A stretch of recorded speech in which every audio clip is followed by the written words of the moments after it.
to have enough computers in your network, your subnet mask would have to look like this. This would be 254 instead of 255. Right? One more thing, and then I'll show you. What if we needed to go the other way? Go back to that form, and back to here. And this was 16, and this is 256, and this is 16 million plus. Now we want to go the other way. I don't need 256 computers in my network. If you remember the other night, Mr. Hillard said, what's a rule of thumb for how many computers you put in one subnet? You might remember. He said about 150, something like that, and that's pretty typical. If you get more than that, you're going to have all kinds of problems. So I don't really need 256 in one network. I need more networks, for example, and that's just an example. I can't imagine why you would need more than 16 billion networks. But think about the internet. How many subnets are there in the internet? A bunch. I don't know, it may be 16 million, it probably is by now. That's why we're having to go to this new addressing scheme. Okay, but let's say I need more networks and fewer hosts on those networks. What am I going to do now? Instead of borrowing a bit, I'm going to kind of do the opposite. I'm going to give up a bit.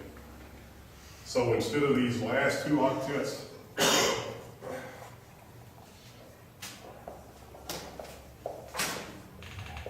looking like that. That's right. Okay. So instead of these last two octets looking like this, instead of borrowing a bit the way we did a minute ago, we're going to give up a bit in our computer side, our host side. How do we indicate that in the mask?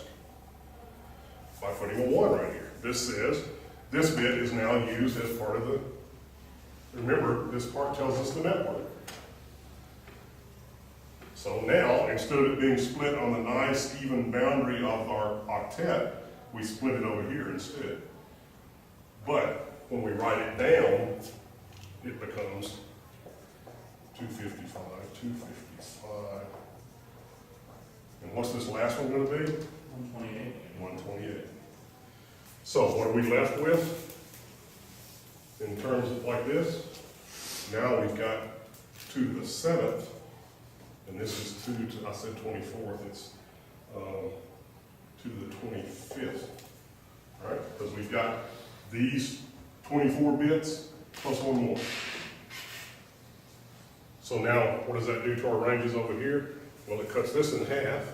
So this is now 128. And this becomes 32 million plus. So the whole idea here is you go back and forth, one way or the other.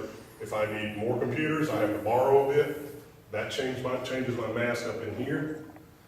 If I need more networks, fewer computers, I go that way with it, and that affects this bit here. We can do the same thing. If I needed even fewer computers, I could borrow 2 bits from here. And this, instead of being 128, might be like 128 plus the next bit down is what? 64? So this might be 192 if I borrowed 2 bits in that direction. Now, you take all that, and then you start doing, we've been working with, remember what he called this the other night? What class address is this? A 190, it's a class C address, right?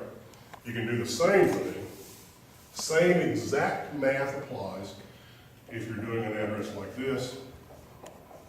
It's a class A address. Only instead of working with these last 2 octets down here, this is a typical subnet mask for a class A address. Now, instead of working with these 2 octets, you're working with these 2. The exact same logic applies. If I need fewer computers, I borrow a bit here and this becomes 128. If I need more up here, this becomes 254.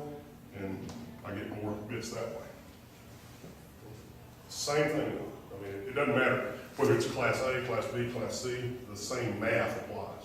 It just depends on which octet you're working with.